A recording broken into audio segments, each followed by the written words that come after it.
स्वागत है आप लोगों का वैभव कॉमर्स क्लास में। आज की इस वीडियो हम बात करेंगे SPOM ICAI का जो न्यू एग्ज़ाम निकाला था 4 सेट, उसमें सेट सी की बात करेंगे। SPOM में रिस्क मैनेजमेंट का एग्ज़ाम में जो क्वेश्चन पूछे जा रहे हैं, जी हाँ, केस स्टडी और 1 marks question. Case study 2 marks का आता है और 1 मार्क्स क्वेश्चन 1 मार्क का। ठीक है, सिंपल MCQ रहते हैं। ठीक है, एकदम ईजी रहते हैं। सर एग्ज़ाम में जो क्वेश्चन पूछे गए हैं और हर बार वो पूछेगा, रिपीट करता है, तो वो मैं क्वेश्चन में बताऊंगा। मैंने एग्जाम दिया था एंड आई गोट 73 मार्क्स। आपको वीडियो डिस्क्रिप्शन में देख लेना मेरा रिजल्ट का। ठीक है, तो एग्जाम क्वेश्चन की बात करते हैं। यही एग्जाम में क्वेश्चन आपको आएंगे।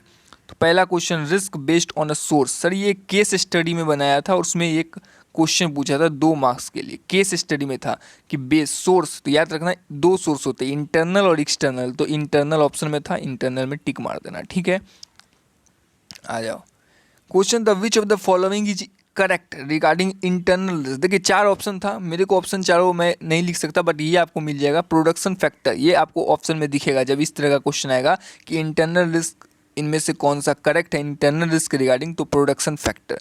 बाकी आपको पॉलिटिकल टेक्नोलॉजिकल ये सब लिखा रहेगा। ठीक है, तो वहाँ आपको ये टिक कर देना है। 1 मार्क्स में पूछेगा और पूछा है, despite all mitigation effort some level of the risk would remain untreated. ऐसा क्वेश्चन आएगा कि जितना भी इफॉर्ट कर लिया लेकिन फिर भी वो रिस्क कम नहीं हुआ, अनट्रीटेड हुआ, तो उसको रेसिडुअल रिस्क कहते हैं। ऑप्शन में रहेगा inherent risk, internal risk, residual risk, तो इसको टिक कर देना। ठीक है, process of shifting risk responsibility on other, ये क्वेश्चन आएगा, आता है। ठीक है, मेरे एग्जाम में भी रहा था, इसलिए मैंने आपको बताया ट्रांसफर ऑप्शन जो राइट आंसर हो जाएगा, 1 नंबर मिल जाएगा। ठीक है, आ जाइए। Which of the following is internal stakeholder. ये 4 ऑप्शन थे, आपको यहाँ दिमाग घसक सकता है। आप सोचेंगे भैया इंटरनल स्टेक होल्डर कौन है, इन्वेस्टर है क्या? अरे नहीं, इन्वेस्टर बाहरी है, सप्लायर बाहरी है, एक्सटर्नल है, कस्टमर एक्सटर्नल है, मैनेजर जो है वो इंटरनल है। क्वेश्चन 1 नंबर देगा, बस दिमाग लगाने का है। ओके, इसी बात पर भाई लाइक कर दो ना यार, लाइक कर दो। लोगों को पास कराना इस चैनल का मोटिव है। ठीक है, केस स्टडी क्वेश्चन भैया 2 नंबर के लिए आया है। आपको एक केस स्टडी बनाएगा और उसमें आपको क्वेश्चन पूछेगा local environment, community, residual and community group, ये सब अगर लिखा मिले तो ऑप्शन लोकल कम्युनिटी को टिक मार देना। क्या बोलती पब्लिक? 2 नंबर भैया दिलवा दिया आपको। और बोलो, आपको ये वीडियो देख लोगे ना, 20 नंबर का कवर करा दूंगा। 20 नंबर आना है, बाकी अपना 30 नंबर का प्रैक्टिस कर देना, बुक को रीड कर लेना। How to calculate risk likelihood. Sir एक केस स्टडी बनाया था पूरा एकदम, ये वो हुआ है लन फन देवन, और बोलता है कि रिस्क को कैलकुलेट कैसे करते हैं, एडिंग करके, सब्ट्रैक्ट करके, मल्टीप्लाई करके, डिवाइडिंग करके। तो लाइकलीहुड में लेवल ऑफ रिस्क कैलकुलेट होता है लाइकलीहुड इनटू कंसीक्वेंसेस, इनटू यानी मल्टीप्लाई करके। समझ में आया? Which are not step of Delphi approach. भैया ये 4 दिया था, डेल्फी अप्रोच के स्टेप कौन से नहीं है? तो है एक्सपर्ट रिपोर्ट, एक्सपर्ट पैनल है लेकिन एक्सपर्ट रिपोर्ट नहीं है। ठीक है, नॉट पूछा है, सी हो जाएगा। यहाँ पर आपको 1 नंबर मिल जाएगा। Expert do not know the identity of their other participant, इस तरह का एक क्वेश्चन आएगा, ऑप्शन देगा, तो ये डेल्फी अप्रोच का है जिसको एनोमिटी कहते हैं। ये दोनों चीज़ याद रखना, डेल्फी अप्रोच का है जिसे एनोमिटी कहते हैं। In which tool expert express their opinion, तो अप्रोच का 4 अप्रोच देगा, उसमें से डेल्फी अप्रोच जो है वो राइट आंसर हो जाएगा। ये चीज़ याद रखना, 1 नंबर दे के जाएगा एग्जाम में।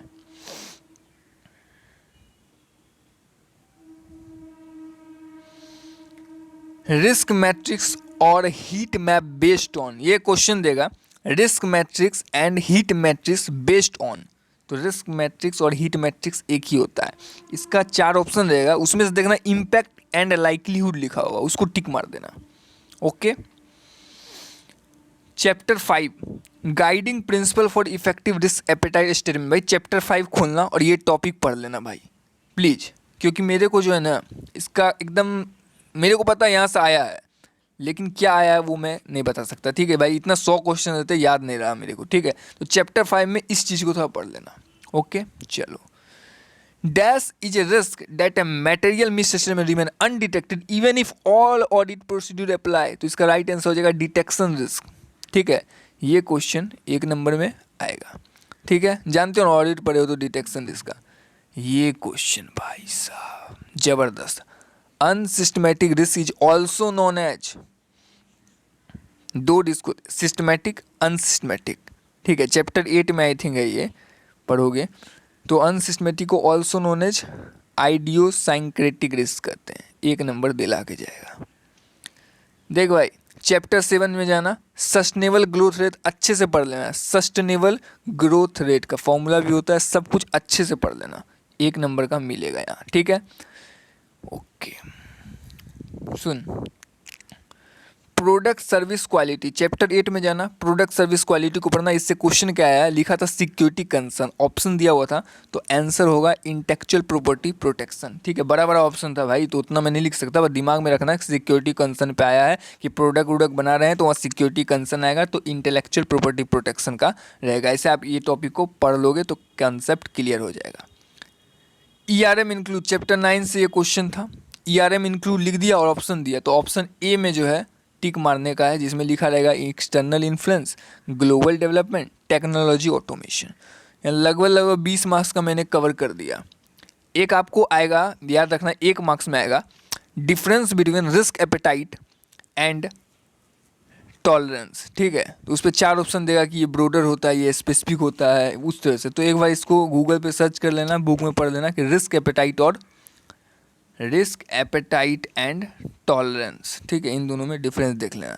तो 20 मार्क्स का आपको इस चैनल से कवर करा दिया। एग्जाम दे के आओ और कमेंट में लिखना भैया जो आपने बताया क्या हुआ आया, ठीक है। और वीडियो को ज़्यादा शेयर कर दो। Thank you very much.